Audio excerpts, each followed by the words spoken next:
Hi everyone, we are here for the last book review video. I'm going to try to make it extra interesting for you, even though I think I say that every time.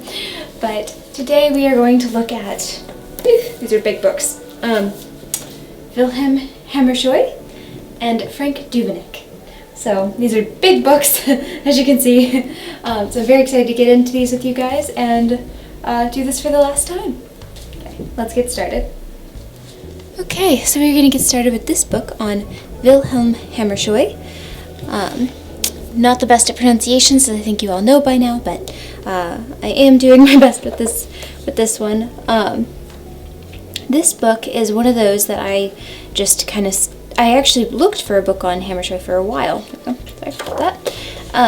I looked on a book for Hammershøi for a while, and I could not find one that I could kind of verify was good, because I was doing this all online. I couldn't look at it for myself and tell, so I, for the longest time, I went without a book on Hammershøi, and then I finally found one, and it's not this one, because it was one that was much smaller and not near as good of a quality, but I thought, hey, it's probably going to be one of the only ones I can find, and I bought it right then and there. And that was a mistake, because I then found this one, which is way better quality and was much cheaper. So definitely sometimes patience is key when buying books, because I learned my lesson on this one. But anyways, this is a very good book published by Prestel, not sure how you say it, but which is a great art book publishing company. I know it's very specific, but it is very good. So, about this book. This one, you're going to see some paintings that are not Hammershøi's. Some of them are going to be Whistler. I think there's even like some Gauguin paintings in here. So, so the whole point is to kind of compare, Gauguin there, right there. The whole point is to kind of compare Hammershøi's work to that of his contemporaries at the time he was painting. So it's very interesting. I believe there's also some Latour paintings in here, so you're going to kind of see that as we flip through. As far as reading this book, I personally did not find it very interesting. It's a lot more about how it's more speculative about his work instead of a biography on Hammershøi, so there's a give and take there. But there's the Latour work, Fenton Latour. But anyway, so it is, but as far as the image quality, it is very good. That is why I recommend it so much. It's a big book, beautiful prints, and much more reasonably priced than some books on Hammershøi out there today. So, as far as some things about Hammershøi, again, I apologize if I'm mispronouncing that. He often painted family members, and his paintings depict family members, but he painted them, but sometimes he was putting a character onto them. So it wasn't like he was trying to paint his wife as she was or his mom as she was. It was more about using them as a character in a story he's creating, essentially. Whoops. So that was something I thought was kind of interesting. His paintings are obviously very lonely and very sad, so I would hope that he's not necessarily painting them as they are, because all of his paintings have quite a sad feeling to them. And I say that, and I do personally really love his paintings, but it's pretty interesting. He allegedly first traveled outside of his home country to go and see the works of Vermeer, which, even though I know that's only alleged, it would make sense if it were true, because I feel like there is a Vermeer-esque thing with his paintings. Let's see. Oh, the one interesting thing that I'm remembering as I'm looking at my notes is that he knew of Whistler's work, and he was aware of his work, and he really admired it. And I believe from what I was looking up, it seems like Whistler was also aware of his work and actually liked it as well. But despite Hammershøi attempting to meet Whistler, he never actually managed to, which I thought was kind of sad for this guy. It's crazy thinking about how they all lived at the same time and couldn't quite meet up. So this book is kind of oddly laid out.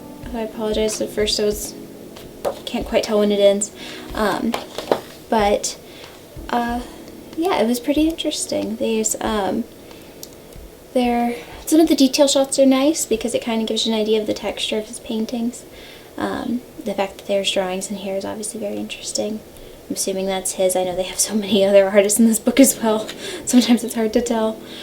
But yeah, so he was just a really amazing painter. And yeah, it's crazy they were all living at the same time. In fact, the other artist I'm going to share with you guys, Frank Duveneck, they lived during the same time. I believe Hammershøi had a shorter life than Duveneck, so I think he actually ended up being, one lived within the time span of the other, but very interesting. These were, I wanted to share these books because, like I said, these were not ones that I found when looking up artists online, or these artists online, but they didn't immediately come up, but then, found it in a bookstore and was like, why hadn't I known about this sooner? Maybe I could have saved money on the other book I bought, thinking it was going to be better.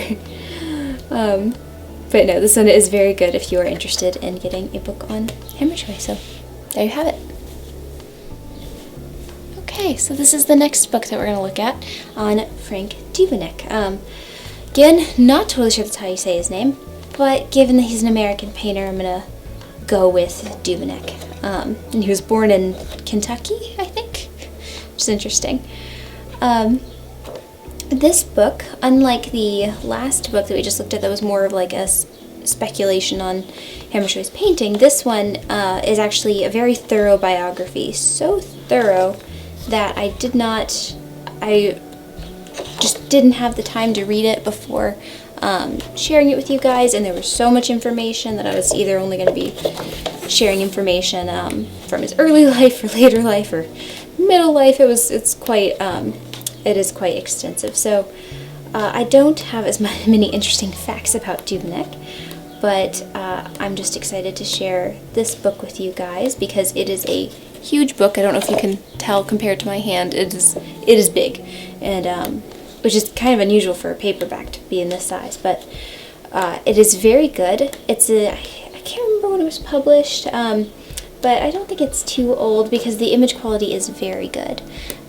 There's some great, you can kind of get a great feel for his paint and how thickly he painted, which is sometimes really hard to get from an image, in a book especially, but you can really get a sense for how loosely he painted from these images. And it is very extensive, and because it's so big, that means the images can be bigger, meaning that you can enjoy it more. So the only complaint maybe would be that they do have a lot of black and white images, and sometimes it'd be nice if they could have, just all color, but there's a give and take when doing, when getting these books. Strange thing to say probably, but there really is. You'll never find it's really hard to find a truly perfect art book that has a good biography, good information, and good image quality, and big enough images all together. So anyways, but what I do know about Duveneck is, I'm going to butcher another name pronunciation here, Wilhelm Leibl, was an artist. He studied in Munich. Duveneck did. He studied in Munich, Germany, and Leibl, I will put his name in the description, was one of his teachers and was a big influence on his work. So he was an extroverted art student. That was one thing I did read in this book, and I thought that was funny. It was that he was an extrovert and was very popular. He was married to a woman that I believe he also taught, Elizabeth Boott. And she actually ended up dying of pneumonia, and he sculpted, it's right here, he sculpted her tomb, a memorial to her. So I thought that was pretty interesting. He did have help from a sculptor friend, though. But yeah, he also ended up discovering it around the time that he was sculpting that monument to her, or memorial to his wife. he also discovered that he had a natural love and passion for teaching. So he did go on to be a prominent teacher in Cincinnati, I think. Cincinnati, Ohio. So pretty interesting. But yeah, I think that brings us to the end of this book. Yeah, so this is another good one that I just happened to stumble upon and wanted to share with you guys. I hope you guys enjoyed that video. I'm sorry it's the last one. I've very much enjoyed sharing my books with you guys, and as always, you can reach out. I'm happy to chat books anytime, but you know, until then, hope you guys have enjoyed these videos.